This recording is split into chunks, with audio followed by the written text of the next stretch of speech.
Say bye, Theo. Bye, Nana. She loves some Theo, look. I love you, Nana.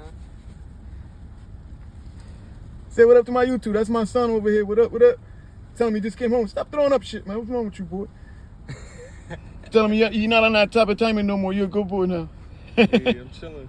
You just came home. That's my oldest right there. That's the one that I did a video on. I don't know if you guys remember. We did a video, a phone call from jail and shit. But he just got his permit and shit. He moving the right way. You know, he's staying out the way. But that's my little one right there. That's my twin. You heard? Say bye to Theo. All right, Nana.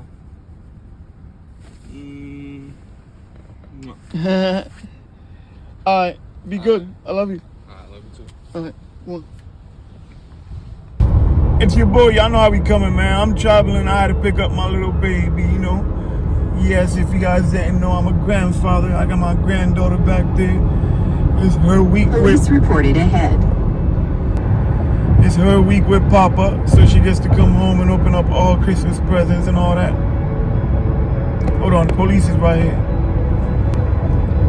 Yeah, so it's her week with Papa. She gets to come over and open up all her Christmas presents and stuff, you know what I mean? So, yeah, man, so, you know, that's a secret. That's between me and you guys. Your boy getting old, you know what I mean? That's what happens when your 16-year-old son has a baby mad early.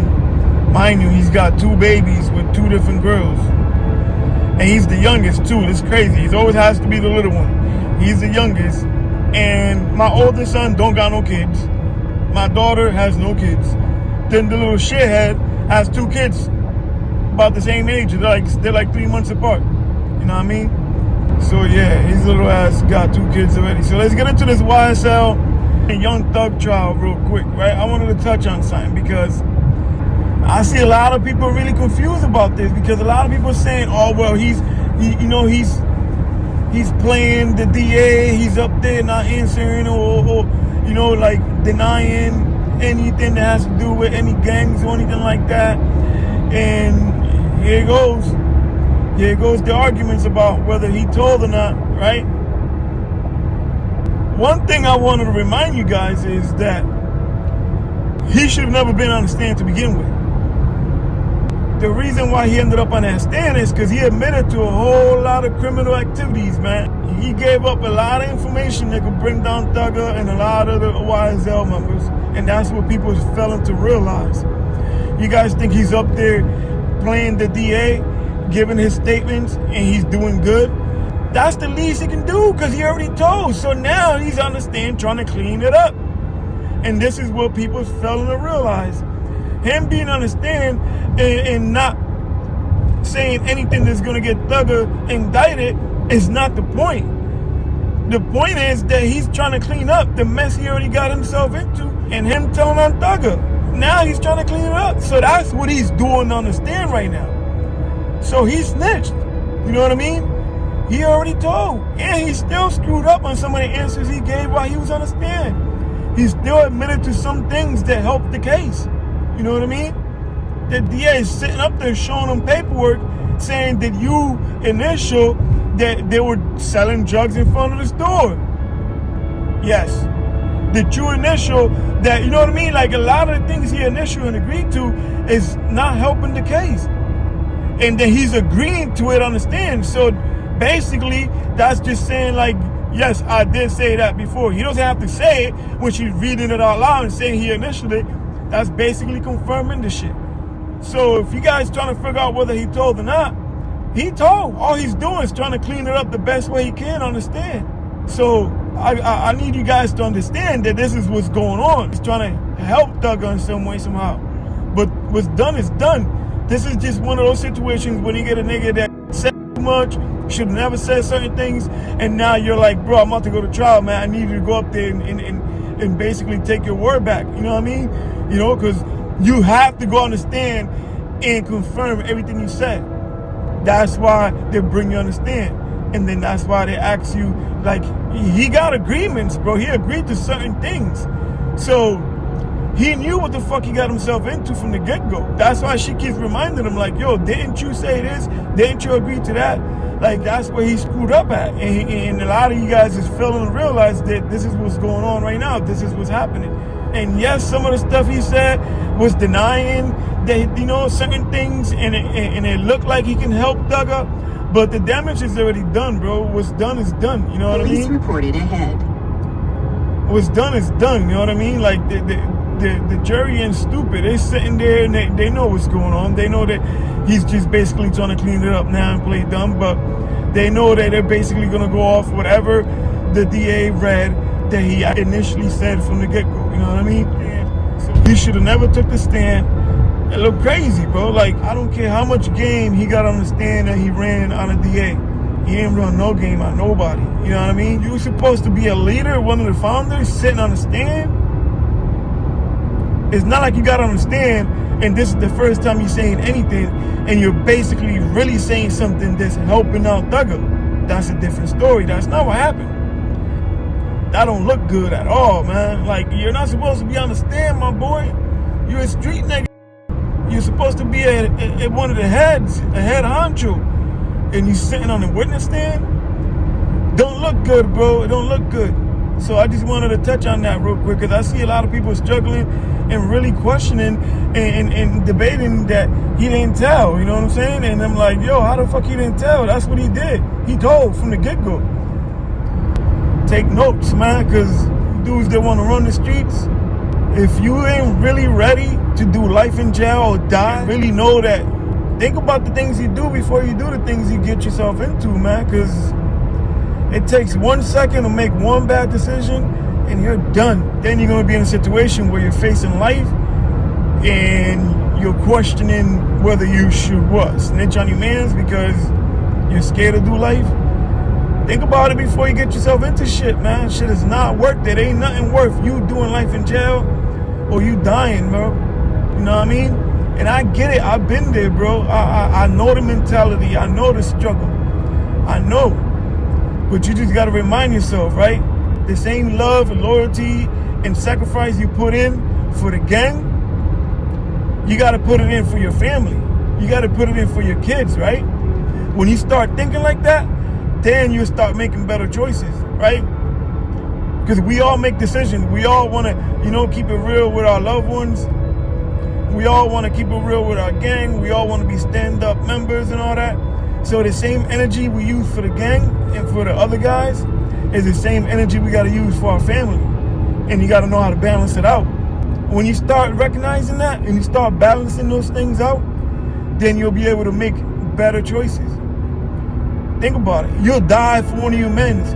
You'll go slide for one of your men's. You'll go get back. But who's going to get back for your baby if you're doing life in jail and your baby mother got a scumbag for a man who's touching on her? Who's going to protect your baby then? Who's going to get back for her? You know what I mean? Who's going to be at your son's graduation, or who's going to be there for your son when he gets jumped for the first time in school in 5th grade and 6th grade, and he needs a man role model to teach him how to be a man and handle certain things in life as a man. You know what I mean? A female can't teach a boy how to pull his joint and take a leak. She can't do that. She don't got a Johnson. You know what I mean? So she can't teach him how to shake his Johnson and when he's done. You know what I mean? Like, a lot of the girls teach boys how to sit down and use the bathroom when they use the bathroom because they don't want the boy to pee all over the top. So yeah, man, it's crazy. I just saw my son. You know, he just came home. For those that have been following me for a minute, you guys know what I'm talking about. My oldest, he's been home like 2 months now. He just got his permit. I'm so proud of him because this time around he came home and he's moving different.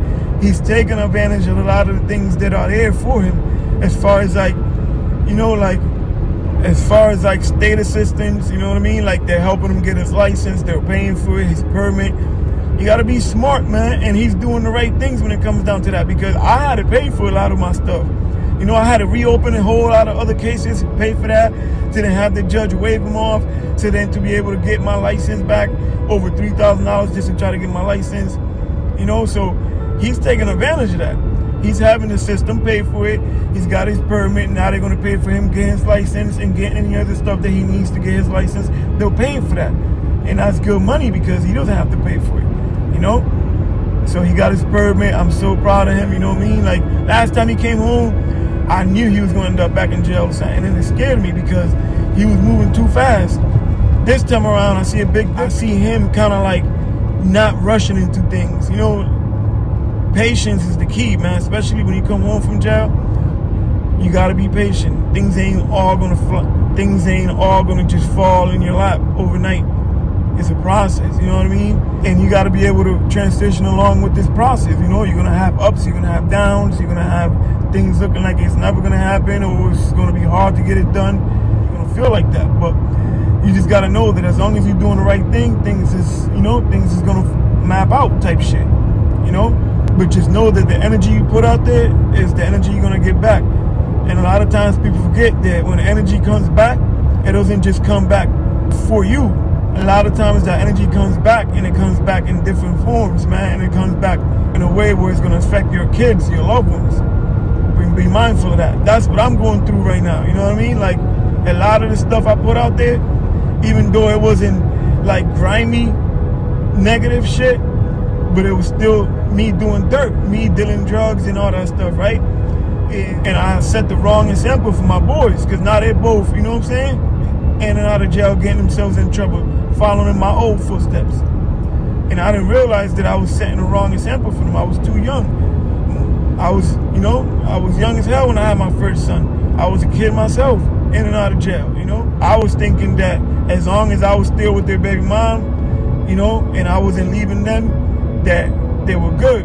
Because I always said my father was never there for me, so I would never leave my boys fatherless, right? So I'm thinking I was doing the right thing because I was still with their mom and I was still, you know, the only times I was missing it was when I went to jail, but I was still in their lives. So I'm thinking I was doing something right by providing for them financially and not having no kids with no other females and stuff like that. Just, you know, I got one baby mother. That's it. I don't got 2, 3 baby mothers, and you know what I mean? I always believed that I always wanted to make sure that I raised my kids and my kids didn't need a stepdad or anything like that, right? So I guess that's something that I did that was right. And that's one thing I always tell my boys, like that's why I be telling my youngest now, like, yo, you got 2 kids, by the time you settle down, you gonna be doing what? Paying child support? You know what I mean? Like, don't be having kids all over the place, man, because you want to be able to be raising your kids underneath one roof. You know what I mean? So that's another thing that I always tell my youngins too, man. Pay attention to that. Take notes, you know? Keep your kids all in one roof. And if you ain't got the money right and you ain't ready financially and all that, don't be popping no kids. That's what I'm telling my older son now. You know, he's got a little girl and whatnot, and I'm like, yo, make sure that, you know, you don't get that girl pregnant. It's not the time. But yeah, man, I'm proud of him, bro. I'm proud of him, you know, and I told him as long as he's doing the right thing, I got you. I'll help you whatever I can, right? So yeah, I'm on my way back to the crib. I got another 2.5 hour drive. I got the baby back there with me. She fell asleep. That's my little Puerto Rican black princess. You know what I mean? That's why I laugh when people be talking about all this race shit and all that, or stay in your lane, or talk about your peoples. Bro, I'm Puerto Rican, but I'm black, bro. Call it what you want to call it. At the end of the day, I'm Puerto Rican, but I'm black. Spanish people is still black at the end of the day, right? So I be laughing when people say that. Hip hop was created by a minority. You know what I mean? Do your homework. Blacks, Puerto Ricans, even Dominicans were involved. Jamaicans were involved. Hip hop was created. So know what you're talking about before you be in my comment section talk about my people and this, that, and the third. Hip hop was made by minorities, man. At the end of the day, telling the story.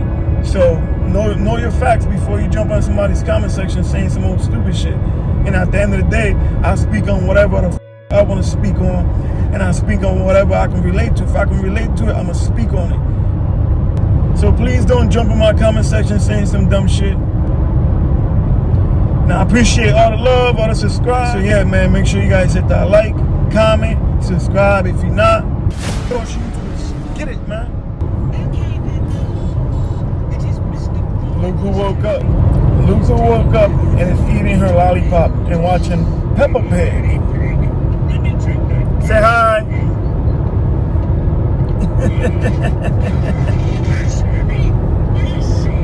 That's what life is about. If you ain't telling me that seeing your kids smile and enjoying your kids like that is not worth it, there's something wrong with you, man. You know what I mean? Being in jail while your kids is growing on you and stuff like that, it's not worth it. I've been there, man.